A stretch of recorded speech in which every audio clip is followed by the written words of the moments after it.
আমৃত্যু ভালোবাসি তোকে। পর্ব ৭৭। আসিফ জান্নাতদের ব্রেকফাস্ট প্রায় শেষের দিকে। এমন সময় আবির আর মেঘ আসছে। আসিফের সাথে দু একটা কথা বলতে খেতে বসেছে। আইরিন নিজের মতো খাচ্ছে আর মাঝে মাঝে জান্নাতকে এটা সেটা বলছে। হৃদ আর মিম পাশাপাশি বসেছে। দুজনেই বিভিন্ন প্রকারের খাবারের নাম নিয়ে দুষ্টামি করছে। কক্সবাজার আসতে আসতে হৃদের সাথে মিমের খুব একটা ভালো সম্পর্ক হয়ে গিয়েছে। যদিও হৃদ মিমের থেকে বয়সে কিছুটা ছোট, তবুও তাদের বন্ডিং খুব ভালো। দুজন দুজনকে তুই তুই করে বলে। হৃদ যেখানেই যায় মিমকে নিয়ে যায়, কিছু খেলে মিমকেও দেয়।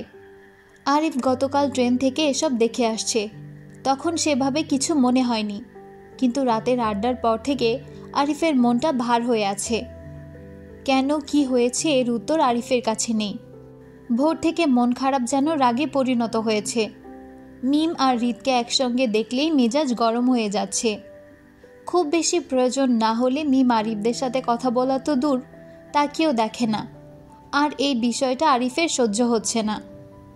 বেশ কয়েকবার মিমের সাথে কথা বলার চেষ্টাও করেছে, কিন্তু মিম আচ্ছা হুঁ ওকে বলে কথা কাটিয়ে দিয়েছে।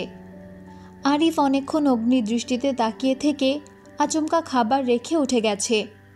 আবির চোখ তুলে তাকিয়ে স্বাভাবিক কণ্ঠে জানতে চাইল, কিরে খাবি না? খিদে নেই ভাই।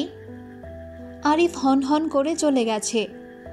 আসিফ, জান্নাত, আইরিন কয়েক সেকেন্ড তাকিয়ে থেকে আনমনে বলে উঠল, ওর আবার কি হলো? আরিফকে ইচ্ছেকৃত খোটানোটা মিমের স্বভাব। আজও তেমন কিছু করেছে কি না সেটা বুঝতেই মেঘ কিছুটা ঝুঁকে মিমকে দেখে নিল। মিম তখনও হৃদের সাথে গল্পে মেতে আছে।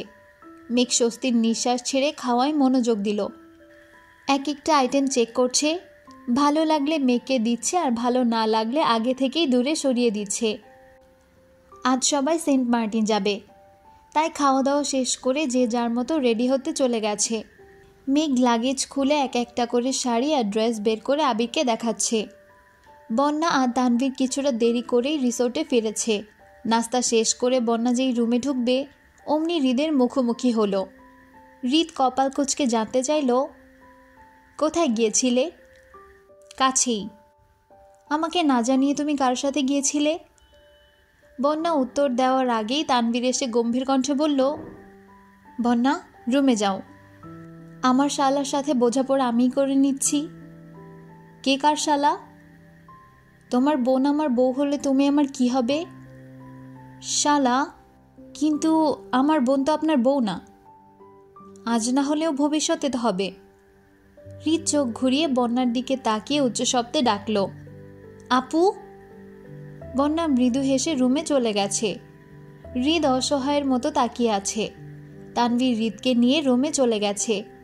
কিছুক্ষণ কথাবার্তা বলে দুজন একেবারে রেডি হয়ে বেরিয়েছে। রিসোর্ট থেকে বেরিয়ে বাকিদের জন্য অপেক্ষা করছে। মিম বের হতেই হৃদ মিমের দিকে তাকালো। মিম আজ আকাশি রঙের একটা গর্জিয়াস গাউন পরেছে, দেখতে একদম পরীর মতো লাগছে। হৃদ প্রশস্ত আখিতে তাকিয়ে বলল, বেয়ান, তোমাকে তো পুরাই নায়িকা লাগছে। মিম একগাল হেসে বলল, ধন্যবাদ। আমি যে তোর বেয়ান হই এটা তুই কিভাবে জানলি? ছোট আপু তোর ভাইকে পছন্দ করে, আর তোর ভাইও। হ্যাঁ জানি, আমি আর মেঘ আপুই তো ভাবিকে প্রপোজ করেছিলাম। হৃদ শক্ত গলায় প্রশ্ন করল, তার মানে তুই আগে থেকে সব জানতি? হ্যাঁ। আমি কেন, এখানে সবাই জানে। বন্যা ভাবি আর তোকে তো এই কারণেই আনা হয়েছে। কি? জি। হৃদ আকস্মিক মিমের মাথায় গাঁটটা মেরে রাগী স্বরে বলল, পচা মেয়ে কোথাকার। আরিফ পেছন থেকে এসে রাগান্বিত কণ্ঠে হুঙ্কার দিল, হৃদ, মিমকে একদম ছোবে না। মিম চমকে উঠে পেছনে ঘুরল। ওষ্ঠ উল্টে মাথায় হাত বুলাতে বুলাতে আরিফের দিকে তাকালো। আরিফের গম্ভীর মুখভঙ্গি দেখে মিম সহসা ভ্রু কুঁচকাল। হৃদও কিছু বুঝতে পারছে না। নিরাধায় মুখ করে বলল, সরি। টেকনাফ থেকে মোটামুটি বড় একটা ট্রলার করে সেন্ট মার্টিনের উদ্দেশ্যে রওনা দিল। মেঘ, বন্যা, জান্নাত তিনজনই আজ শাড়ি পরেছে। আমিররাও পাঞ্জাবি পরেছে। আইরিন তাদের পার্সোনাল ফটোগ্রাফার, বিভিন্ন স্টাইলে ছবি তুলে দিচ্ছে। মিম মেঘের ফোন দিয়ে কয়েকটা ছবি তুলে ভয়ে ফোন ব্যাগে রেখে চুপচাপ বসে পড়েছে। হৃদ আর আরিফ কাছাকাছি বসা। প্রথমে আনন্দে লাফিয়ে ট্রলারে উঠলেও মিম এখন ভেতরে ভেতরে খুব ভয় পাচ্ছে। আবিরা ছবি তোলাতে মনোযোগী, তাই মিম ওদের বিরক্ত করতে চাচ্ছে না। ঢেউয়ের নিমিত্তে চলন্ত ট্রলার কম্পিত হতেই মিম বারবার কেঁপে উঠছে। আরিফ আর হৃদ আশেপাশে তাকিয়ে প্রকৃতি উপভোগ করছে। মিম ওদের কাছাকাছি এসে ভারী কণ্ঠে বলল, ওই হৃদ সর, আমি এখানে বসবো। হৃদের সঙ্গে সঙ্গে আরিফও তাকিয়েছে। হৃদ সরতে যাবে, আরিফ তার আগেই বলে উঠল, এদিকে এসে বসো। মিম হৃদের দিকে তাকিয়ে আছে। ঢেউয়ের ধাক্কায় ট্রলার কাঁপতেই মিম পড়ে যেতে নিল। আরিফ সঙ্গে সঙ্গে মিমের হাত ধরে নিজের পাশে বসালো। ভয়ে মিমের হাত পা সহ পুরো শরীর থরথর করে কাঁপছে। আরিফ মিমের হাতটা ছেড়ে দিতে নিয়েও ছাড়ল না। মিমের কম্পিত হাতটা আরেকটু শক্ত করে ধরে মোলায়েম কণ্ঠে শুধালো, ভয় লাগছে? হ্যাঁ। কিছু হবে না, ভয় পেও না। খানিক বাদে ট্রলার আরও কেঁপে উঠল। মিম সহসা অপর হাতের শার্টের উপর দিয়েই আরিফের হাত খামচে ধরেছে। আরিফ শীতল চোখে মিমের উদগ্র আননে চেয়ে আছে। সর্বক্ষণ ছটফট করা মেয়েটার ভীতিকর চেহারা দেখে আরিফ মৃদু হাসল।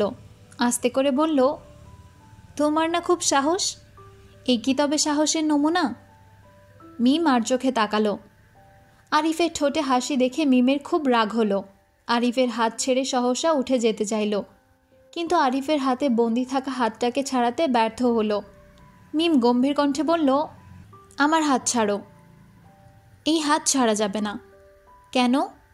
তোমার কিছু হয়ে গেলে আমার কি হবে? মিম ভ্রু কুঁচকে প্রশ্ন করল। মানে? আরিফ গলা খাকারি দিয়ে আস্তে করে বলল, তুমি আমার ঝগড়া করার একান্ত সঙ্গী। তোমার জন্য আমার মন সর্বদা বন্দী। মিম কপাল কুঁচকে বিড়বিড় করল, তোমার মাথায় কি সমস্যা? কি আবোল তাবোল বলছো? আরিফ মুচকে হেসে জবাব দিল, তুমি বললে পাগল হয়ে ঘুরবো সাজেক ভ্যালিতে। তুমি বললে নীল দিগন্তে উড়বো সাদা রঙের ঘুড়িতে। মিম বেকুবের মতো কিছুক্ষণ তাকিয়ে থেকে আকস্মিক বলে উঠল, তুমি ভাই যা খুশি করো, আগে আমার হাতটা ছাড়ো। হাত ছাড়িয়ে যাবে কোথায়? চলো না, স্বপ্নপুরীতে গা ভাসাই। মিম তীক্ষ্ণ দৃষ্টিতে তাকিয়ে আর্তনাদ করল, আমার হাতটা ছাড়ো। হাত ছাড়লে পড়ে যাওয়ার সম্ভাবনা আছে বাবু। আমি বাবু না, ওকে? হাত ছাড়ো, আমি হৃদের পাশে বসবো। আরিফের হাসি মুখে সহসা আধার নেমেছে। কণ্ঠের রাগ ঢেলে দাঁতে দাঁত চেপে বলল, তুমি ওর পাশে বসবে না, বসলে শুধু আমার পাশেই বসবে। কেন? ও আমার বেয়াই বন্ধু, ওর পাশে কেন বসবো না? আমি বারণ করেছি তাই। তুমি আমাকে বারণ করার কে? আমি তোমার ভাই। তানভীর ভাইয়াও তো আমার ভাই। ভাইয়া তো কখনো কোনো কারণে আমাকে বারণ করে না। ভাইয়ের বারণ করার প্রয়োজন পড়েনি তাই করেনি, আমার প্রয়োজন তাই আমি বারণ করছি। আজব তো, তোমার কি প্রয়োজন? আমার তোমাকে প্রয়োজন। মানে? আরিফ মিমের মাথায় আস্তে করে গাঁটটা দিয়ে চাপা স্বরে বলল, ব্যাঙের মাথার মতো বুদ্ধি নিয়ে তো ঝগড়া করো কিভাবে? আমি ঝগড়া করি না, কখনোই না। তুমি তো অবুঝ একটা বাবু এখনো। এখনো কি? কিছু না। আবির মেঘ কম করে হলেও শখানেক ছবি তুলে ফেলেছে।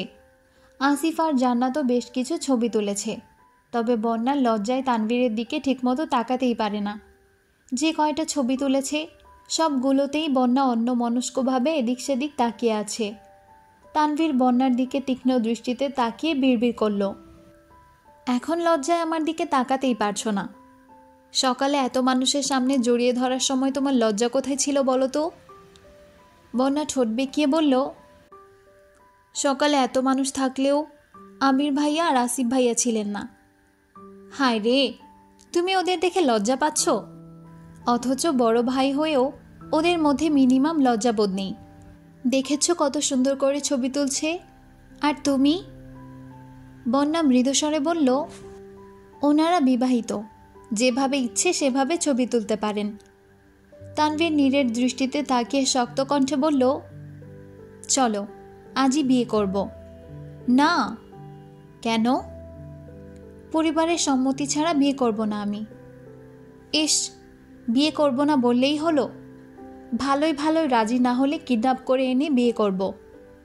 বন্যা মুচকি হেসে বলল, আপনার এত সাহস? নিজের সাহসে না কুলালে প্রয়োজনে আশেপাশে সবার থেকে ধার নিব, তবুও তোমাকে আমার করেই ছাড়ব। এতটা পথ জার্নিতে আবির 1 সেকেন্ডের জন্যও মেঘকে ছাড়ছে না। জান্নাত অনেকক্ষণ যাবৎ বিষয়টা লক্ষ্য করছে, তবে কিছুই বলেনি। ছবি তোলা শেষে জান্নাত অনুষ্ট কণ্ঠে বলে উঠল, ভাইয়া, তুমি মেঘকে নিয়ে এত ভয় পাও কেন? আবির মেঘের দিকে এক পলক তাকিয়ে ঠান্ডা কণ্ঠে বলল, আজকের আকাশটা দেখেছ? চারিদিকে শুধু সাদা মেঘের উড়ুপ। সেই মেঘেদের ভিড়ে আমার মেঘ হারিয়ে গেলে অন্তর্ধানের বিজ্ঞপ্তি কোথায় দিব বলো? আসিফ মেকি স্বরে বলল, তুই বরং মেঘকে সিন্ধুকে তালা মেরে রেখে দে। মাঝে মাঝে বের করে দেখবি, আবার সযত্নে রেখে দিবি। আবির উচ্চ শব্দে হেসে বলল, বুদ্ধিটা কিন্তু খারাপ না, ফাজিল। সারাদিনের ঘোরাঘুরি শেষে সন্ধ্যা নাগাদ ক্লান্ত হয়ে সবাই রিসোর্টে ফিরেছে। ফ্রেশ হয়ে যে যার মতো রেস্ট নিচ্ছে। তানভীর বন্যাকে বারবার মেসেজ দিচ্ছে। অবশেষে বাধ্য হয়ে বন্যা রুম থেকে বেরিয়েছে। তানভীর রুমের সামনে দাঁড়ানো। বন্যা বের হতেই বলল, চলো। কোথায়? ঘুরতে। খুব ক্লান্ত লাগছে, কোলে নিতে হবে? বন্যার আকস্মিক সকালের ঘটনা মনে পড়ে গেছে। আবিরের মতো তানভীরও যদি একই কাজ করে বসে, তার জন্য আগে ভাগেই বলে উঠল, আমি একাই যেতে পারবো। ঠিক আছে, চলো। সবার রাতের খাবার শেষ, অথচ তানভীরদের আসার কোনো নাম নেই। বাধ্য হয়ে আবির তানভীরদের নাম্বারে কল দিল। রিসিভ করতেই উচ্চস্বরে বলল, চাঁদ, সমুদ্র আর তাকে দেখা শেষ হলে রিসোর্টে ফিরে আসেন ভাই। এটা কিন্তু আপনার এলাকা না। 10 মিনিটের মধ্যে চলে আসছি। ঠিক আছে। মাঝখানে একদিন কেটে গেছে। কক্সবাজারের আশেপাশে সবকিছু মোটামুটিভাবে দেখা শেষ। বন্যা আর তানভীরের সম্পর্ক অনেকটাই স্বাভাবিক হয়েছে। তবে আবির কাবাব মে হাড্ডির মতো তানভীরের পেছনে লেগে আছে। বন্যা আর তানভীর আলাদাভাবে কোথাও গেলে 30 মিনিটের উপরে হলেই ওয়ার্নিং স্বরূপ কল দেওয়া শুরু করে। অথচ আবির মেঘকে নিয়ে ঘুরতে যাওয়ার আগে ফোনটা বন্ধ করে ফেলে। সকালের ব্রেকফাস্ট শেষ করা মাত্রই বাসা থেকে কল আসছে। আজ মাইশাপো ডেলিভারি। আবির সবার উদ্দেশ্যে বলল, আমাদের যেতে হবে, তোমরা চাইলে আরও 2-1 দিন থাকতে পারো। আসিফ শান্ত গলায় বলল, তার কোনো প্রয়োজন নেই। ঘুরতে আসছি, ঘুরলাম, এখন আমাদের একসঙ্গে ফেরা উচিত। ঠিক আছে। হুট করে ডিসিশন হওয়ায় ট্রেনের টিকিট ম্যানেজ করা সম্ভব হয়নি, তাই বাসেই রওনা দিয়েছে। বন্যা আর হৃদ একসঙ্গে বসেছে। তানভীর আর আরিফ বন্যাদের পাশাপাশি বসেছে। তাদের সামনে মিম, আইরিন, আরিফ আর জান্নাত বসেছে। আবির আর মেঘ পেছনের দিকে বসেছে। মেঘ আবিরের মুখের পানে তাকিয়ে থেকে শীতল কণ্ঠে বলল, আমার বান্দরবন যাওয়ার খুব ইচ্ছে ছিল। কিছুদিন পর আবার আসব, তখন সাজেক, বান্দরবন সব ঘুরব। আবার? তো কি করব?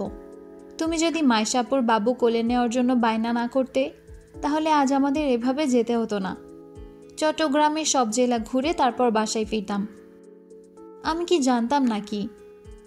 আবির হঠাৎই মেঘের দিকে কেমন করে চাইল। মিনিট খানেক এক দৃষ্টিতে তাকিয়ে রইল। মেঘ ভ্রু কুঁচকে প্রশ্ন করল, এভাবে তাকিয়ে আছেন কেন? আবির ঠোঁট কামড়ে হেসে আচমকা বলে উঠল, তোমার যে ছোট্টবাবু এত পছন্দ, এটা তো আগে জানতাম না। জানলে কি করতেন? আবির ফিসফিস করে বলল, মাইশাপো মা হওয়ার আগে তোমাকে আম্মু ডাক শোনাতাম। মেঘ রাগী স্বরে বলল, আপনার কি একটুও লজ্জা নেই? লজ্জা থাকাটা কি জরুরি বউ? হ্যাঁ, খুব জরুরি। তুমি একটু দিবে? আমি কি দিব? লজ্জা। উফ, আমি আপনার সাথেই বসবো না। আবির নিঃশব্দে হেসে বলল, বাচ্চামি স্বভাব না ছাড়লে কিন্তু আম্মু হতে পারবে না। মেঘ চোখ রাঙিয়ে তাকিয়ে বলল, দোহাই লাগে, বাসে অন্তত এমন কথা বলবেন না। আবির উদাসীন কণ্ঠে বলল, ঠিক আছে, বাকি কথা রাতে হবে। মেঘ জানালার বাহিরে তাকিয়ে প্রাকৃতিক দৃশ্য উপভোগ করছে। আবির চোখ বন্ধ করে সিটে হেলান দিয়ে বসে আছে। কয়েক মিনিট যেতেই মেঘ অতর্কিতে আবিরের দিকে ঘুরল। আবিরের কিছু সময় নীরবতায় মেঘের বুকটা কেমন যেন মোচড় দিয়ে উঠেছে। মেঘ আবিরকে এক পলক দেখে আবিরের কাছাকাছি চেপে বসে আবিরের বুকে মাথা রাখল। আবির তৎক্ষণাৎ মেঘকে নিজের সাথে জড়িয়ে নিয়েছে। আবিরের দুষ্টামিতে অতিষ্ঠ হলেও মেঘ আবিরের নীরবতা একদমই সহ্য করতে পারে না। আবির কিছুক্ষণ চুপ থাকলেই মেঘের মনে দুশ্চিন্তা হানা দেয়। মেঘ আহ্লাদি কণ্ঠে ডাকল, এই শুনছো? বলো। একটা গান গাও। এখন? হ্যাঁ। কি গান? তোমার ইচ্ছে। আবির আস্তে করে গলা ঝেড়ে গুনগুন করে গান গাইতে শুরু করলো। তুমি সাগর নীলিমা নাও, তুমি মেঘের বর্ষা নাও, তুমি শুধু আবিরের ময়না, ময়না তুমি আবিরের ময়না। এদিকে বন্যা আর রি দুজনেই ঘুমাচ্ছে। তানভীর ঘাড় কাত করে মুগ্ধ চোখে বন্যাকে দেখছে। অনেকক্ষণ পর বাসের ঝাঁকিতে বন্যার ঘুম কিছুটা কেটেছে। অর্ধ ঘুমে থেকে তানভীরের বিমোহিত চাহনি দেখে লজ্জায় চোখ সরিয়ে নিয়েছে। তানভীর তখনও এক দৃষ্টিতে চেয়ে আছে, পরিস্থিতির জন্য মুখ ফুটে কিছু বলতেও পারছে না। আবিরা বাসায় এসে কোনো মতে ফ্রেশ হয়ে সরাসরি হাসপাতালে চলে গেছে। মায়েশাপুর হাজবেন্ড ওটির রুমের বাহিরে অপেক্ষা করছে। পাশেই একটা কেবিনে আবিরের মামা, মামি, আব্বু, আম্মু, মালা, সাকিব সহ মায়েশার শ্বশুর বাড়ির কয়েকজন বসে আছে। আবিরের মামা বাড়ির দিকে মায়েশার বেবি প্রথম। সবার চোখে মুখে দুশ্চিন্তার ছাপ। মেঘ এতক্ষণ খুশি থাকলেও সবার অবস্থা দেখে এখন ভয় পাচ্ছে। মেঘের বোধশক্তি হওয়ার পর এই প্রথমবার কারো ডেলিভারির মুহূর্তে হাসপাতালে উপস্থিত হয়েছে। সময় পেরিয়ে যাচ্ছে, কিন্তু ভেতর থেকে বাবুর কান্না শোনা যাচ্ছে না। ভয়ে মেঘের কলিজা পর্যন্ত শুকিয়ে গেছে। এক মুহূর্তের জন্য নিজেকে মায়েশাপুর জায়গায় চিন্তা করতেই অতর্কিতে মেঘের মাথা ঘুরতে শুরু করেছে। মেঘ কেবিনে ঢুকে মালিহা খানের পাশে বসে কয়েক ঢোক পানি খেয়ে নিল। মালিহা খান মেঘের মাথায় হাত বুলিয়ে শান্ত গলায় বললেন, টেনশন করিস না। মেঘ শীতল চোখে তাকাতেই মালিহা খান মলিন হাসলেন। আকস্মিক পাশের রুম থেকে নবজাতকের কান্নার শব্দ শোনা গেল। বেবির কান্নার শব্দে রুমে থাকা প্রতিটি মানুষের স্বস্তি ফিরেছে। নবজাতককে কোলে নেওয়ার জন্য মেঘের ডাক পড়েছে, কিন্তু মেঘ ভয়ে যেতে পারছে না। মেঘ কোনো মতে গলা শক্ত করে বলল, ভাইয়া, বাবুকে আপনি কোলে নেন প্লিজ, আমি নিতে পারবো না। মায়েশার হাজবেন্ড মেঘকে কয়েকবার ডেকেছে, কিন্তু মেঘের হাত পা সহ পুরো শরীর কাঁপছে। মায়েশার হাজবেন্ড বাবুকে কোলে নিয়ে এসেই মেঘের মুখোমুখি দাঁড়িয়েছে। মেঘকে উদ্দেশ্য করে কোমল কণ্ঠে বলল, মেঘ, তুমি বলেছিলে বাবুকে কোলে নিবে, অন্ততপক্ষে একবারের জন্য হলেও নাও। মেঘ আবিরের দিকে তাকালো। আবির মৃদু হেসে চোখে ইশারা দিল। মেঘ বিছানায় বসে দুহাত বাড়িয়েছে। মায়েশার হাজবেন্ড সঙ্গে সঙ্গে বাবুকে মেঘের কোলে দিল। লাল টুকটুকে ছোট্ট একটা বাবু মেঘের কোলে অঝরে কাঁদছে। দু একবার চোখ খোলার চেষ্টা করে ব্যর্থ হয়ে ফের কাঁদতে শুরু করেছে। কিছু সময়ের জন্য মেঘের সর্বাঙ্গ কালবৈশাখী ঝড়ের মুখোমুখি হলো। অজানা এক ভয় আর আতঙ্কে মেঘের দু চোখ টলমল করছে। বাবুর দিকে তাকিয়ে থাকতে থাকতে হঠাৎ চোখে পানি জমে বাবুকে ঘোলাটে দেখা যাচ্ছে। মালিহা খান মেঘের অবস্থা কিছুটা আন্দাজ করতে পেরে বাবুকে কোলে নিয়ে মায়েশার আম্মু ও শাশুড়ির কাছে নিয়ে গেছে। বাবুর কান্না, বাড়ির সবার হই হুল্লোড় মেঘ সহ্য করতে পারছে না। মেঘ মাথা নিচু করে কেবিন থেকে বেরিয়ে গেছে। আবিরও এক দৌড়ে বেরিয়েছে। মেঘের কাছাকাছি দাঁড়িয়ে চোখ মুছে দিতে দিতে শান্তকণ্ঠে ডাকল, এই মেঘ। কান্নার জন্য মেঘ কথাই বলতে পারছে না। আবির ফের বলল, কি হয়েছে তোমার? মেঘ কাঁদতে কাঁদতে শুধু বলল, মা হওয়া কত কষ্টের। আবির নিঃশব্দে হেসে বলল, এই কষ্টের আড়ালে সীমাহীন সুখ লুকিয়ে থাকে। মেঘ ক্রন্দিত নয়নে তাকাতেই আবির নড়ে উঠল। সহসা স্বাভাবিক কণ্ঠে বলল, ঠিক আছে, সরি। তুমি মানসিকভাবে প্রস্তুত না হওয়া পর্যন্ত আমি বাবুর কথা আর বলবো না। এবার তো কান্না থামাও প্লিজ। তানভীর, মিম, আরিফ, আসিফরা কিছুক্ষণ পরে হাসপাতালে আসছে। সবাই বাবুকে দেখছে আর যে যার মতো গিফট দিচ্ছে। কিছুক্ষণের মধ্যে মাইশা আপুকে কেবিনে শিফট করা হয়েছে। এই সময়ের মধ্যে মেঘের মনের অবস্থা অনেকটাই স্বাভাবিক হয়ে গেছে। মেঘ বাবুকে কোলে নিয়ে গবেষণা শুরু করেছে। এক সময় আবিরও মেঘের সঙ্গ নিল। বাবুর নাক, চোখ, ঠোঁট কার মতো হয়েছে সেসব নিয়েই তর্ক বিতর্ক লেগেছে। আলী আহমদ খান বাহিরে ছিলেন। আবির মেঘের তর্ক বিতর্ক শুনে রুমে আসছেন। আলী আহমদ খান আসতেই আবির মাথা নিচু করে দূরে সরে দাঁড়ালো। আলী আহমদ খান কিছু বলতে চেয়েও সহসা কথা গিললেন।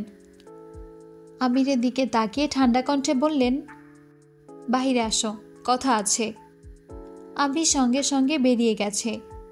10 মিনিট পর কেবিনের দরজায় দাঁড়িয়ে তানভীরকে উদ্দেশ্য করে বলল, তানভীর, বাসায় গেলে সবাইকে নিয়ে যাস। রুম ভর্তি মানুষ, তাই মেঘকে কিছু বলতে চেয়েও বলতে পারল না।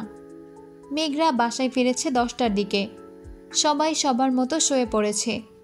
মেঘ আবিরের রুমে কিছুক্ষণ পায়চারি করে হঠাৎ এক দৌড়ে নিচে চলে আসছে। আবিরের রুমটা অনেক বড় হওয়ায় মেঘের একা থাকতে ভয় লাগে, তাই ড্রয়িং রুমে চলে আসছে। টিভি দেখতে দেখতে আবিরকে কয়েকবার কল দিয়েছে, কিন্তু আবির কল রিসিভ করছে না। মেঘ এক পর্যায়ে সোফাতেই ঘুমিয়ে পড়েছে। প্রায় 12টার দিকে মালিহা খান টিভির শব্দে রুম থেকে বেরিয়ে আসছেন। মেঘকে সোফায় ঘুমোতে দেখে ঘড়ির দিকে তাকালেন। আবিরের আব্বু চাচু কেউই এখনো বাসায় ফেরেনি। মালিয়া খান মেঘের মাথায় হাত বুলিয়ে আস্তে করে ডাকলেন, মেঘ, এই মেঘ। এখানে ঘুমাচ্ছিস কেন? রুমে ভয় লাগে। কেন? জানি না। মালিহা খান সোফার একপাশে বসলেন। মেঘকে নিজের উরুতে শুয়ে দিয়ে চুলে হাত বুলাতে বুলাতে বললেন, মাইশার বাবু দেখে ভয় পেয়েছিস? হ্যাঁ। সংসার জীবন বড়ই কঠিন মা, এই জীবনে ভয়কে জয় করতেই হবে। আবির এখনো ফিরছে না কেন? জানি না, কল রিসিভ করছেন না। আচ্ছা, তুই ঘুমা, আমি তোর মাথায় হাত বুলিয়ে দিচ্ছি। মেয়ে কিছুক্ষণ ঘুমানোর চেষ্টা করে হঠাৎই ডাকল, বড় আম্মু। বল। একমাত্র ছেলের বউ হিসেবে তোমার কি আমাকে পছন্দ? পছন্দ না হলে কি ছেলের বউ করতে রাজি হতাম নাকি? এখন ঘুমানোর চেষ্টা কর, না হয় মাথা ব্যথা করবে। কিছু সময়ের মধ্যেই মেঘ ঘুমিয়ে পড়েছে। 10 থেকে 20 মিনিটের মধ্যে আবির দৌড়ে বাসায় ঢুকেছে। মালিহা খানকে সোফায় বসে থাকতে দেখে পা থামিয়ে ধীরগতিতে আগায়। আম্মুর কোলে ঘুমন্ত মেঘকে দেখে আবির অপ্রত্যাশিতভাবে হেসে ফেলল। আবিরের হাসি দেখে মালিহা খান রাগী স্বরে হুঙ্কার দিলেন, তোর দায়িত্ববোধ কি কোনোদিনও আসবে না? আসবে। কবে আসবে? বিয়ের পর এত রাত করে কেউ বাসায় ফেরে? মেয়েটা এমনিতেই ভয় পায়, তার উপর তুইও নিরুদ্দেশ হয়ে গেছিস। তোর বউকে দেখে রাখার দায়িত্ব কি আমার? আবির মুচকি হেসে বলল, সরি। তুই যে বিয়ে করেছিস, এটা কি তোর মনে থাকে না? থাকে তো। তাহলে তোর আব্বু কোথায়? চাচ্চুর আব্বা কোথায়? আসতেছে। কোথায় গিয়েছিলি? আব্বু এসে সব বলবে। আমি আপাতত ওকে নিয়ে যাই। চাচু এসে মেয়েকে এই অবস্থায় দেখলে আমার খবরই আছে। আবির ঝটপট মেয়েকে কোলে নিয়ে রুমে চলে যাচ্ছে। আজ শুক্রবার। বন্যার বোনের কাবিন হবে, তাই বন্যাদের বাসায় সকাল থেকেই রান্নার আয়োজন চলছে। কাছের আত্মীয় স্বজনরা ইতিমধ্যে চলে আসছেন। এতটা পথ জার্নি করে আসায় বন্যার শরীর খুব ক্লান্ত, এজন্য ঘুম থেকে উঠতেও একটু দেরি হয়ে গেছে। হাত মুখ ধুয়ে রুম থেকে বেরিয়ে যেই নামতে যাবে, অমনি বন্যার মামাতো ভাইয়ের সাথে দেখা, যার সাথে কোনো এক কারণে বন্যার বিয়ে ঠিক হয়েছিল। ছেলেটা বন্যাকে দেখে মৃদুস্বরে বলল, কেমন আছো? বন্যা উত্তর না দিয়ে ফের নিজের রুমে চলে গেছে। দরজা চাপিয়ে আবারও শুয়ে পড়েছে। বন্যার চোখে তীব্র আক্রোশ। মন আর মেজাজ দুটোই চরমভাবে খারাপ হয়ে গেছে। 5 মিনিট পরেই তানভীরের কল আসছে। বন্যা রিসিভ করবে না ভেবেও রিসিভ করল। তানভীর মোলায়েম কণ্ঠে বলল, গুড মর্নিং মিস্ট্রেস। বন্যা মলিন হেসে বলল, গুড মর্নিং। ব্যস্ত? না, বলুন। কি করছো? কিছু না, শুয়ে আছি। তানভীর ঘড়ির দিকে তাকিয়ে কিছুটা উদ্বিগ্ন কণ্ঠে বলল, এত বেলা হয়ে গেছে এখনো শুয়ে আছো কেন? শরীর কি বেশি খারাপ? না। কিছু হয়েছে? তেমন কিছু না। আপনি কল দিয়েছিলেন কেন? বন্যার ভারী কণ্ঠের কথাবার্তা শুনে তানভীর শঙ্কিত হলো। পরপর ধীর কণ্ঠে জানতে চাইল, বাসায় কি কোনো সমস্যা? না। বলো। তানভীরের গম্ভীর কণ্ঠ শুনে বন্যা সহসা হাসার চেষ্টা করল। মৃদু হেসে বলল, আপনি তো অল্পতে সিরিয়াস হয়ে যান কেন? আপুর বিয়ে হয়ে যাচ্ছে সেজন্যই মনটা একটু খারাপ। এখন বলুন মিমদের নিয়ে কখন আসছেন? আমি বোধহয় আসতে পারবো না। কেন? ভাইয়া বলল আমাকে নিয়ে কোথায় যাবে, কিছুক্ষণের মধ্যেই বের হতে হবে। তুমি চিন্তা করো না, বনুরা সময় মতো পৌঁছে যাবে। বন্যা মলিন কণ্ঠে বলল, আপনি আসবেন না? ইচ্ছে তো ছিল, কিন্তু ভাইয়ার কথা অমান্য করে যেতে পারবো না। তবে সুযোগ পেলে অবশ্যই আসব। আচ্ছা। তানভীর কল কেটে দিয়েছে। বন্যা ফোন থেকে গতকালের তোলা একটা ছবি বের করে শীতল চোখে তাকিয়ে তানভীরকে দেখছে। কিছুক্ষণ পর বন্যার বোন রুমে আসছে।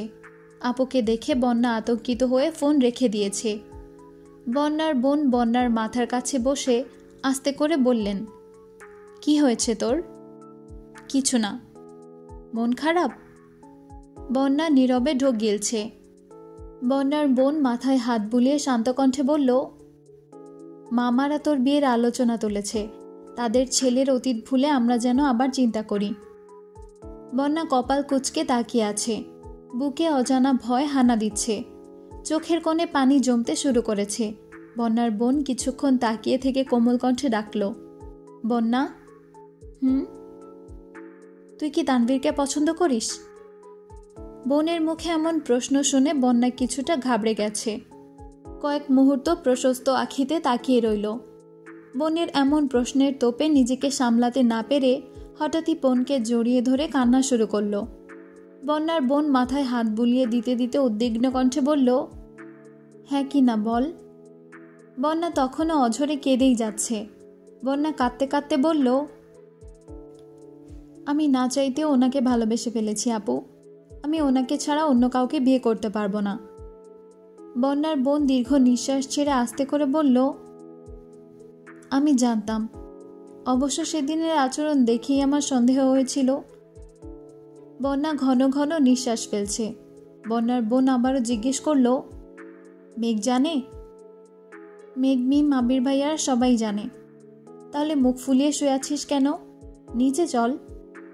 মামারা? আশ্চর্য, ওনাদের জন্য আমাদের জীবন থেমে থাকবে নাকি? ওনাদের হীরার টুকরো ছেলের জন্য হীরা খুঁজতে থাকুক, আমরা রূপা নিয়েই সুখে থাকব। কি বলিস? বন্যা আনম্র হেসে বলল, ঠিক আছে। সকাল 10টার দিকে আরিফ আর আইরিন মেঘদের বাসায় আসছে। যদিও মাহমুদা খান এখনও খানবাড়িতেই আছেন। সবার সঙ্গে টুকটাক কথা বলে আরিফ চুপি চুপি মিমের রুমের সামনে আসছে। দরজায় টোকা দিয়ে ধীরকণ্ঠে শোধালো, আমি কি আসতে পারি?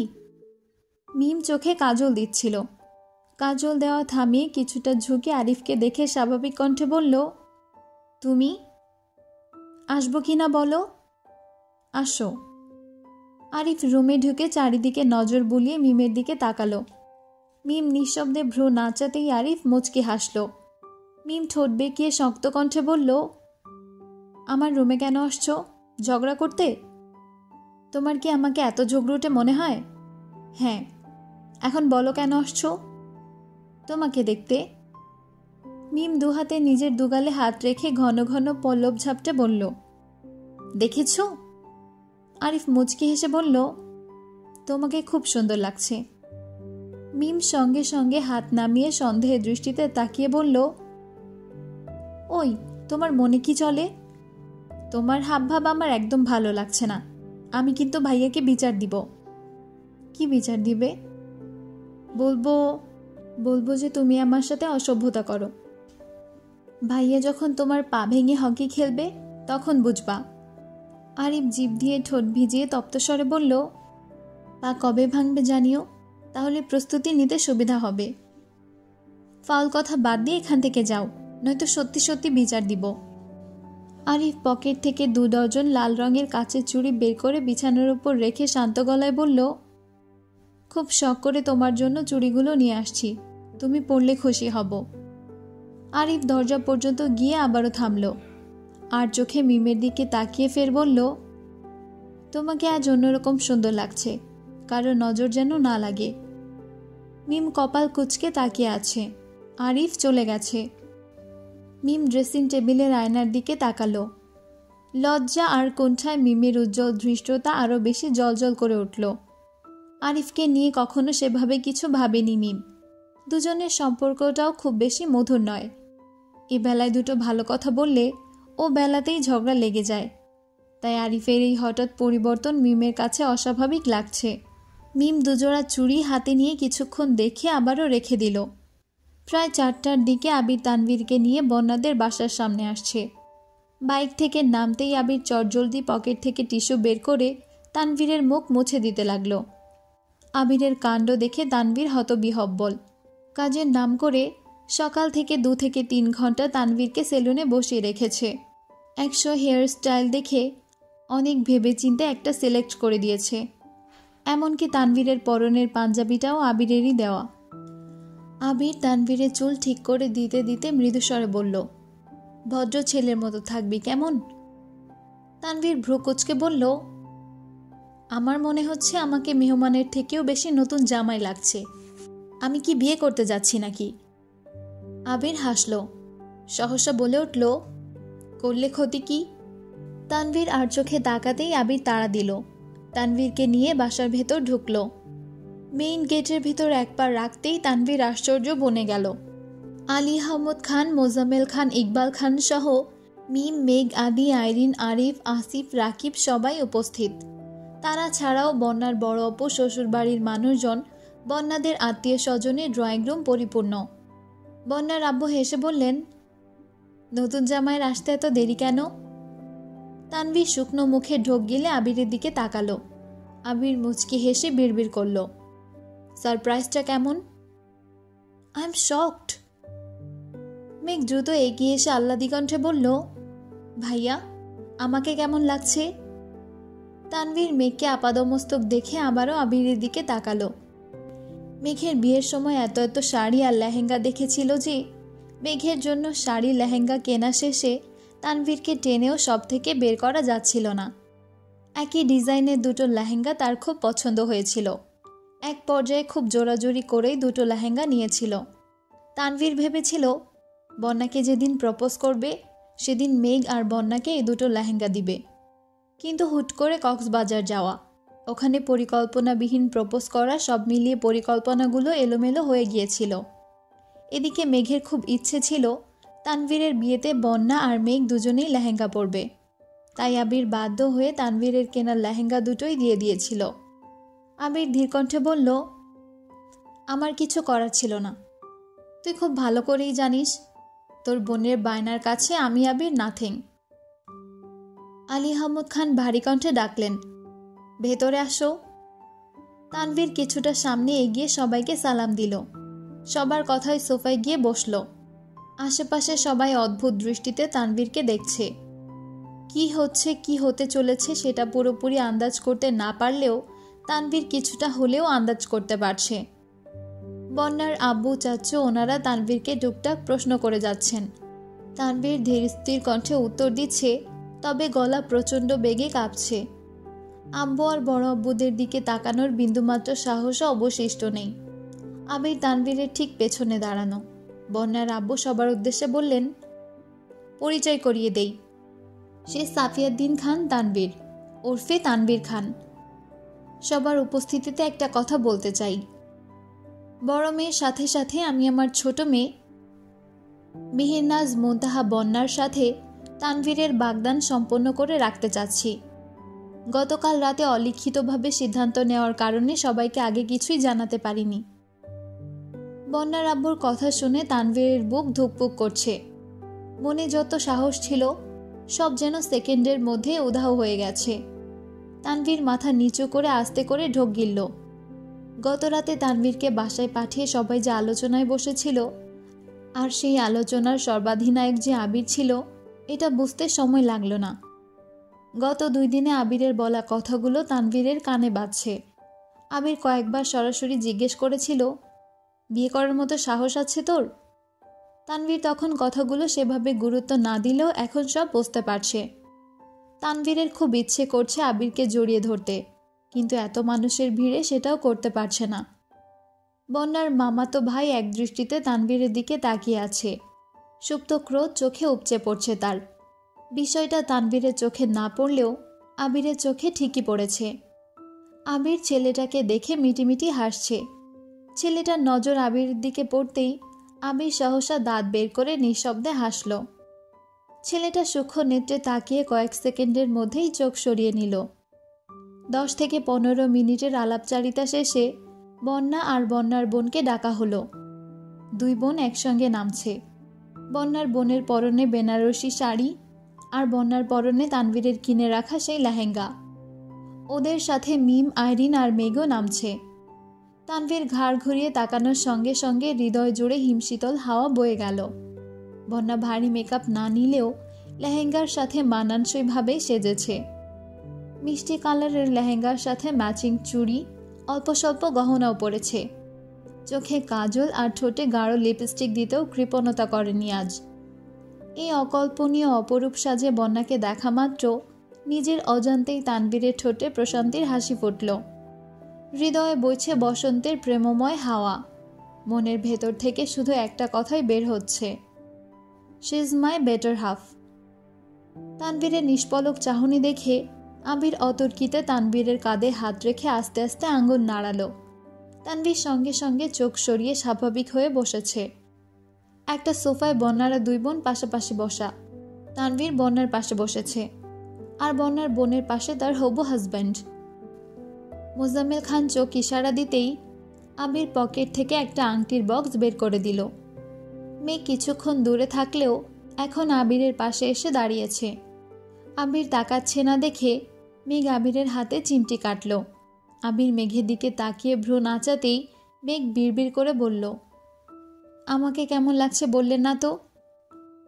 মেঘের কপালের উল্টে যাওয়া টিকলিটা ঠিক করে দিয়ে আবির অত্যন্ত ধীর কণ্ঠে বলল, তুমি তমসার বুকে অনুদার আলোকচ্ছটা হলেও আবিরের হৃদয় নিরন্তর দীপ্তির মেলা।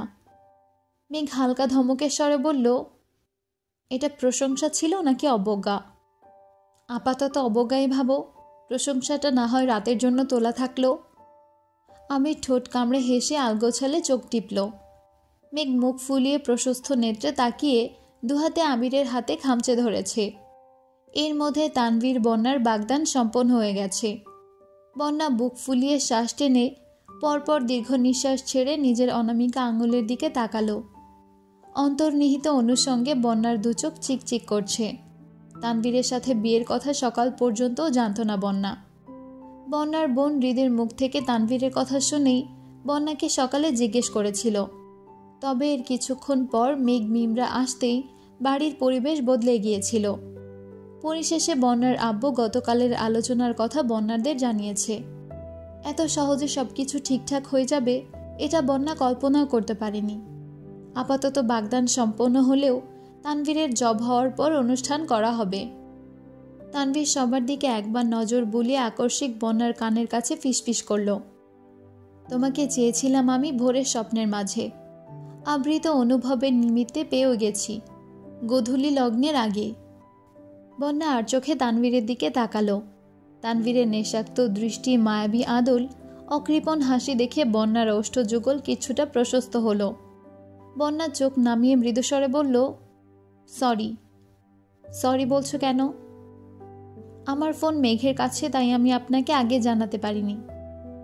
ভালো হয়েছে জানাওনি, আগে জেনে গেলে হয়তো এত সুন্দর অনুভূতিটা মিস করে যেতাম। বন্যা শীতল চোখে ফের তাকালো। তানভীরের সাথে চোখাচোখি হতেই নিজের চোখ নামিয়ে নিয়েছে। তানভীর কয়েক মুহূর্ত তাকিয়ে থেকে উচ্চস্বরে বলল, দৃষ্টিকে জানিয়ে দাও। তানভীর আজ থেকে শুধুই বন্যার। মনের সব ভয়, ভীতি, শঙ্কা ভুলে যেতে চাই নিরালায়। ছাদে খাবারের আয়োজন করা হয়েছে। বড়দের খাবার খাওয়ার জন্য নিয়ে গেছে।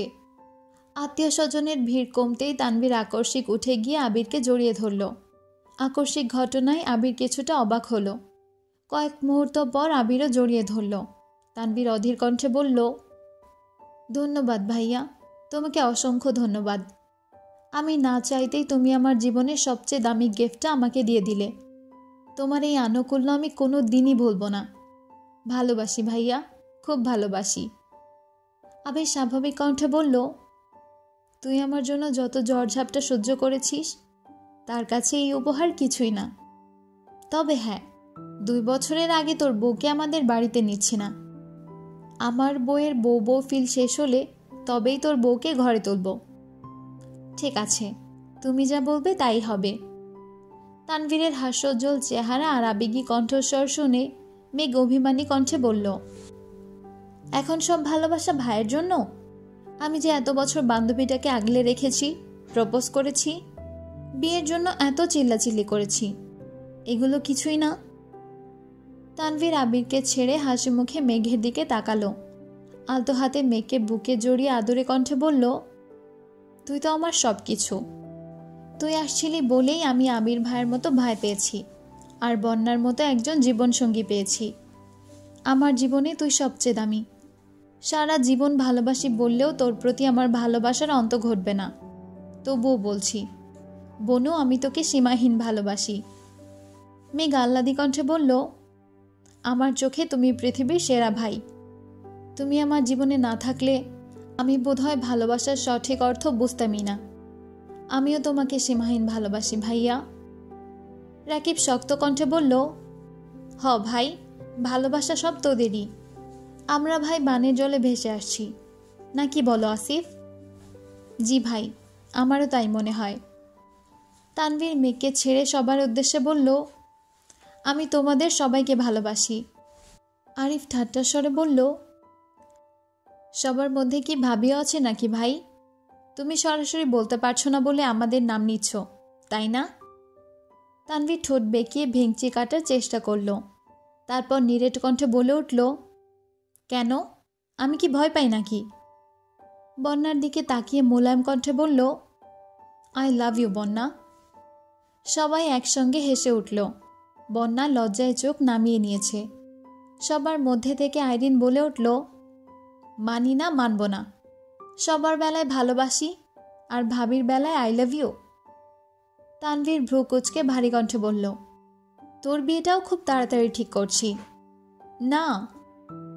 মেঘ বন্যাকে টেনে এনে তানভীরের পাশে দাঁড় করিয়ে তানভীরের হাতের উপর বন্যার হাত রাখল।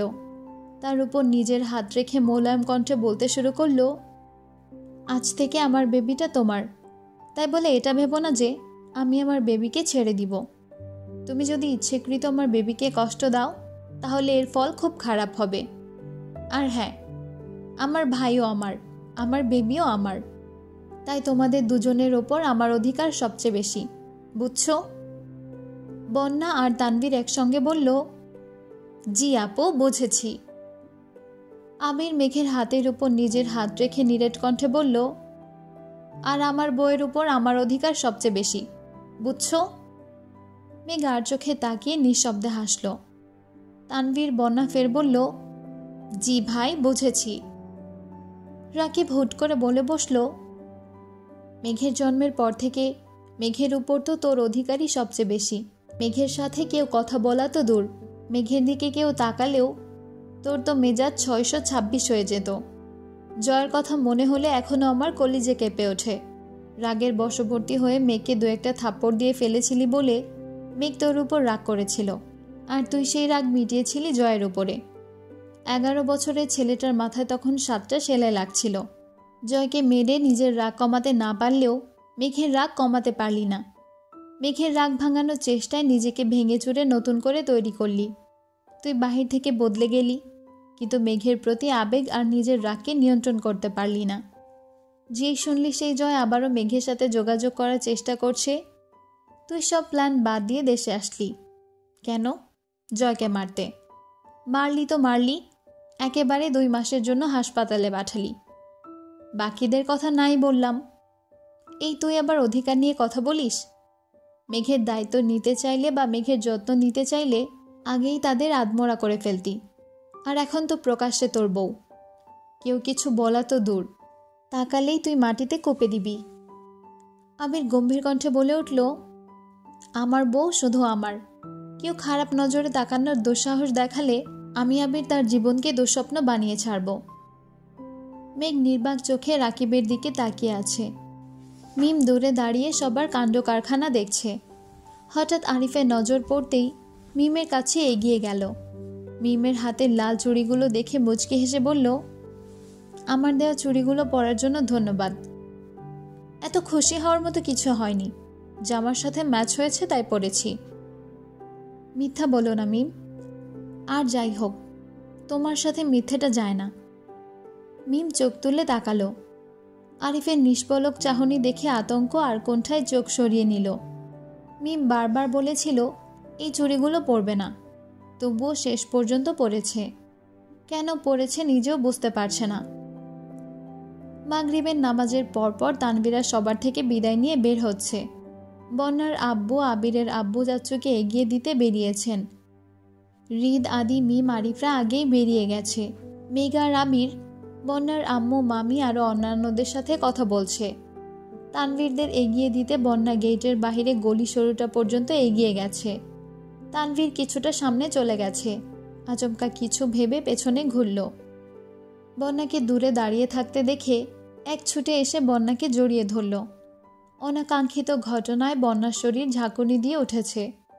বুকের ভেতর হৃৎপিণ্ডটা অস্বাভাবিকভাবে কম্পিত হচ্ছে। তানভীর কয়েক সেকেন্ডের ব্যবধানে বন্যার কপালে গালে অগণিত কেস করে ফেলেছে। বন্যার নিস্তব্ধ চোখে চেয়ে তানভীরের পাগলামি দেখছে। তানভীর আচমকা বন্যার মাথায় দেয়া ঘোমটার এক সাইড টেনে বন্যাসহ নিজের মাথা ঢেকে নিল। বৈদ্যুতিক বাতির আলোতে বন্যার ভীতিকর চেহারা অল্প বিস্তর দেখা যাচ্ছে। তানভীর বন্যার কাছাকাছি আসতেই বন্যার নিঃশ্বাস এলোমেলো হয়ে যাচ্ছে। তানভীরের নিঃশ্বাস বন্যার ঠোঁটে লাগছে। বন্যার ঠোঁট অপ্রত্যাশিতভাবে কাঁপছে। তানভীর সহসা বন্যার কম্পিত অধর নিজের দখলে নিয়ে নিল। বন্যার সঙ্গে সঙ্গে চোখ বন্ধ করে তানভীরের পেটের দুপাশে চেপে ধরেছে। আবির আর মেঘ সবার থেকে বিদায় নিয়ে বের হতেই এই দৃশ্য দেখল। মেঘ ঠিকমতো বোঝার আগেই আবির এক হাতে মেঘের চোখ ধরে নিয়ে সামনে চলে গেছে। মেঘ তপ্তস্বরে বলল, চোখ ধরেছেন কেন? এসব দৃশ্য দেখার বয়স হয়নি তোমার, একটু দেখে ফেলি।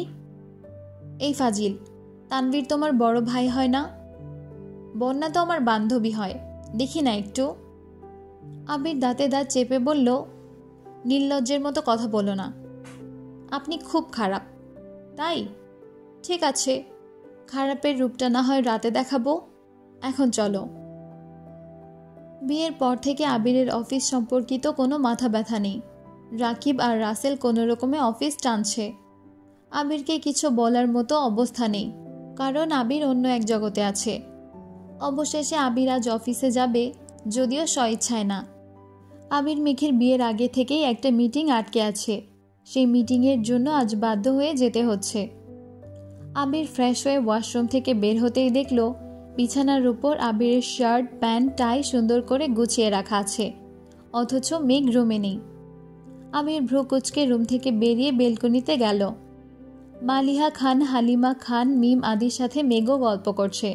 মূলত তানভীরের বিয়ে নিয়েই আলোচনা চলছে। আবিরের বিয়ের বিষয় আগে থেকে কেউ না জানলেও তানভীরের বিষয় নিয়ে বাড়িতে আলোচনা আগেই হয়েছিল। তানভীর বাড়ি থেকে চলে যাওয়ার পর পরিস্থিতি অস্বাভাবিক হয়ে গিয়েছিল। তখন মাহমুদা খান বন্যার কথা জানিয়েছিলেন। অনেক বছর যাবৎ বন্যাকে চিনে জানে, আচার আচরণও ভালো। সব মিলিয়ে কারোরই কোনো আপত্তি ছিল না। তানভীরের উপর অল্প বিস্তর অভিমানের কারণে সবাই ইচ্ছে করে তানভীরকে আগে থেকে কিছু জানায়নি। আবির কিছুক্ষণ দাঁড়িয়ে থেকে আকস্মিক উচ্চস্বরে ডাকল, বউ।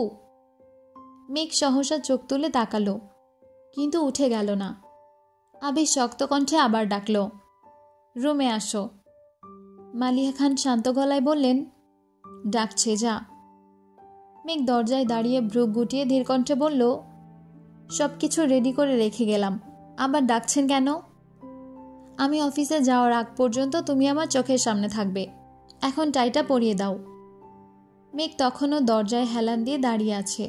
আবির জিজ্ঞেস করল, চাই বাঁধতে পারো না? মেঘ মৃদু হেসে বলল, এই দায়িত্বটা যে আমার নিতে হবে এটা খুব ভালো করেই জানতাম, তাই আগে ভাগেই শিখে ফেলেছি। Good girl. আবির রেডি হয়ে অফিসের উদ্দেশ্যে রওনা দিয়েছে। মেঘ আবিরকে এগিয়ে দিয়ে আবারও রুমে ঢুকল। বিয়ের ঝামেলা, কক্সবাজার, ভাইয়ের বিয়ে সব মিলিয়ে ব্যস্ততায় আবিরের রুমটাকে এখন পর্যন্ত আপন করে নিতেই পারিনি। মেঘের জামা কাপড়ের প্রায় সবই এখনও মেঘের রুমে রয়ে গেছে। মেঘ সেগুলোই টুকটাক গোছাচ্ছে। সকাল থেকে তানভীরের কোনো খোঁজ নেই। আবির কিছু দূর যাওয়ার পর তানভীরের নাম্বারে কল দিল। তানভীর কল রিসিভ করতেই আবির জানতে চাইল, কোথায় আছিস? মুন্সিগঞ্জ। ওখানে কি করিস? বউ নিয়ে আসছি। বাহ, অসাধারণ। এটা অসাধারণ না ভাই, খুব সাধারণ। সাবধানে থাকিস। ঠিক আছে। মেঘ গুনগুন করে গান গাইতেছে আর আপন মনে ওয়ার্ড্রোবে জামা রাখছে। জামার মাঝখান থেকে একটা ওড়না নিচে পড়ে গেছে। ওড়না তুলতে গিয়ে আকস্মিক বেডের নিচে একটা বড় লাগেজ চোখে পড়ল। মেঘ তেমন একটা গুরুত্ব না দিয়ে আবারও কাজে মনোযোগ দিল, কিন্তু মনের ভেতর কেমন যেন কৌতূহল জাগছে। কিছুক্ষণ পর মেঘ বেডের নিচ থেকে লাগেজটা বের করল। লাগেজে তালা দেখে চাবি খুঁজতে লাগলো। অবশেষে চাবির গোছা থেকে লাগেজের চাবি বের করে লাগেজটা খুলল। লাগেজ ভর্তি জিনিসপত্র দেখেই নিজের অজান্তেই কপালে কয়েক স্তর ভাঁজ ফেলল। উপর থেকে দু একটা জিনিস সরাতেই আশ্চর্য নয়নে তাকালো।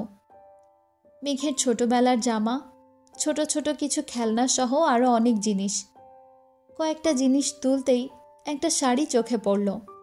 গাঢ় নীল রঙের অসম্ভব সুন্দর একটা শাড়ি, যার উপরে একটা চিরকুটে লেখা, আমি জানি না তুই দেখতে কেমন হয়েছিস, তবে আমার কল্পনায় তুই পরীর চেয়েও সুন্দর হয়ে গেছিস। তুই ঠিক কতটা বড় হয়েছিস জানি না, শাড়ি পরলে তোকে কেমন লাগবে সেটাও জানি না, কিন্তু আমি ঠিকই কল্পনা করে নিয়েছি। এই প্রথমবার নিজের টাকায় তোর জন্য শাড়ি কিনেছি। এই শাড়িটাতে তোকে দেখতে খুব ইচ্ছে করছে রে। নিচে আজ থেকে আরও 5 বছর আগের একটা তারিখ লেখা।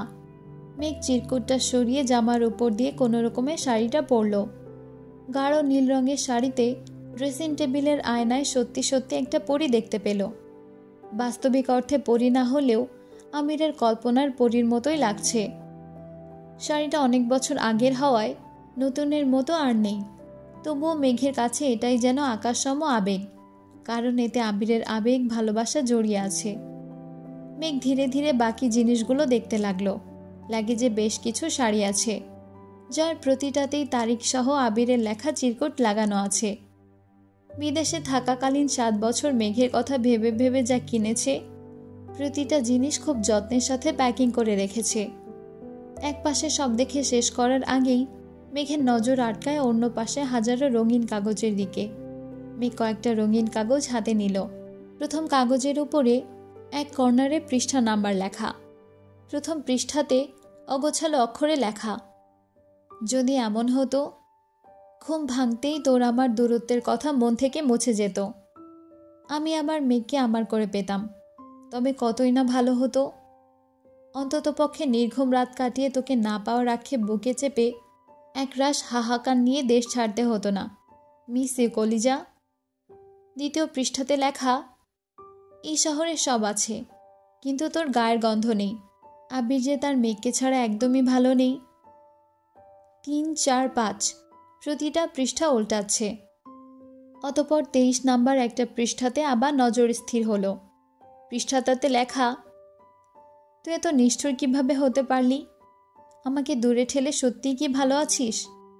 কিন্তু আমি কেন পারছি না? 23 দিনেও কেন একবারের জন্য হাসতে পারছি না? চোখের সামনে শুধু তোর অভিমানী মুখটা ভেসে উঠছে মেঘ। মানুষ তো কত ভুল করে, কই এত বড় শাস্তি কি কেউ পায়? আমাকে কেন এত বড় শাস্তি দিলি? কয়েকটা পৃষ্ঠার পর আরেকটাতে লেখা, এই দেশ আমার সব কেড়ে নিয়েছে মেঘ। আমার আমিটাকে হারিয়ে ফেলতেছি। আমার জীবন বিষণ্ণতায় ছেয়ে যাচ্ছে। চারদিকে সবেতে বিরক্তি জমে গেছে। মেঘের দুচোখ টলমল করছে। মেঘের হাতে থাকা সব কাগজ পড়ে গেছে। বাতাসে উড়ে পৃষ্ঠাগুলো চলে যাচ্ছে। মেঘ কাছের পৃষ্ঠাগুলো তুলে তাড়াতাড়ি করে লাগেজে রেখে লাগেজ আটকালো। দু একটা পৃষ্ঠা দূরে চলে যাচ্ছে।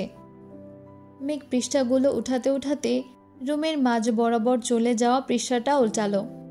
ওইটাতে লেখা, পৃথিবীতে আমার প্রাপ্য সব কিছুর বিনিময়ে হলেও যদি তোর অভিমান ভাঙানো যেত, আমি আবির সব ছেড়ে আজই দেশে চলে আসতাম। বিশ্বাস কর, আমি আজই চলে আসতাম। আমি যদি একবারের জন্যও বুঝতে পারতাম তোর গায়ে হাত তুলে তুই এতটা অভিমান করবি, তাহলে কোনোদিন তোর গায়ে হাত তোলার দুঃসাহস দেখাতাম না। তোর অভিমান আমাকে ভেতর থেকে ধ্বংস করে ফেলতেছে। এসব সহ্য করতে না পেরে যদি কখনো মারা যাই, তবে জেনে রাখিস আমি আবির আমৃত তোকেই ভালোবেসেছি, আর তোর অভিমানের কারণেই মরেছি। মেঘের দু চোখ বেয়ে অনর্গল পানি পড়ছে। পৃষ্ঠা উঠিয়ে যেই উঠতে যাবে, তখন নজর পড়ে সামনের দেওয়ালের দিকে। আগের রুমে অনেক জিনিসপত্র থাকায় এই দেয়ালের প্রতি নজরই পড়েনি। এখন রুম সম্পূর্ণ পরিষ্কার হওয়ায় দেয়ালের কালো পর্দার উপরে মেঘের নজর আটকে গেছে। মেঘ মনে মনে ভীত হচ্ছে ঠিকই, কিন্তু কৌতূহলটা কাজ করছে। জোরে নিঃশ্বাস টেনে এগিয়ে গেল পর্দার কাছে। এক সাইড থেকে পর্দা টেনে দেয়াল উন্মুক্ত করে দিল। দেয়ালে কিছু একটা ছবি আঁকা। কাছাকাছি থাকায় মেঘ ঠিকমতো বুঝতে পারছে না, তাই পেছাতে লাগলো। কিছুটা পেছাতেই থমকে দাঁড়ালো। পুরো দেওয়াল জুড়ে বড় করে মেঘের একটা হাস্যোজ্জ্বল ছবি আঁকা, যার পাশে লেখা, আমৃত্যু ভালোবাসি তোকে। নিচে গত বছর জানুয়ারির দিকের তারিখ লেখা। যখন আবিরের রুমে রং করানো হয়েছিল, তখনই ছবিটা আঁকিয়েছিল, যেটা 1 বছর যাবৎ পর্দার আড়ালে লুকিয়েছিল। আবিরের রুমে তালা দিয়ে রাখার কারণটাও মেঘ আজ বুঝে গেছে। মেঘের দু চোখ বেয়ে পানিই পড়ছে। বারবার শুধু মনে হচ্ছে, একটা মানুষ এতটা ভালো কিভাবে বাসতে পারেন। মেঘ এক পা করে পেছাতে পেছাতে হঠাৎ শক্ত কিছুর সাথে ধাক্কা খেল। পেছনে ঘোরার আগেই আবিরের ঠান্ডা কণ্ঠ শোনা গেল, সব রহস্য উদ্ঘাটন করা শেষ। মেঘ আবিরের দিকে তাকাতেই আবির মেঘের চোখ মুছে শান্ত কণ্ঠে বলল, কাঁদলে যদি তোকে পাওয়া যেত, তাহলে আমি আবির গত 11 বছরে তোমাকে 100 কোটি বার আমার করে পেতাম। মেঘ অতর্কিতে আবিরের প্রশস্ত বুকে ঝাঁপিয়ে পড়ে অবাধে কাঁদতে লাগলো।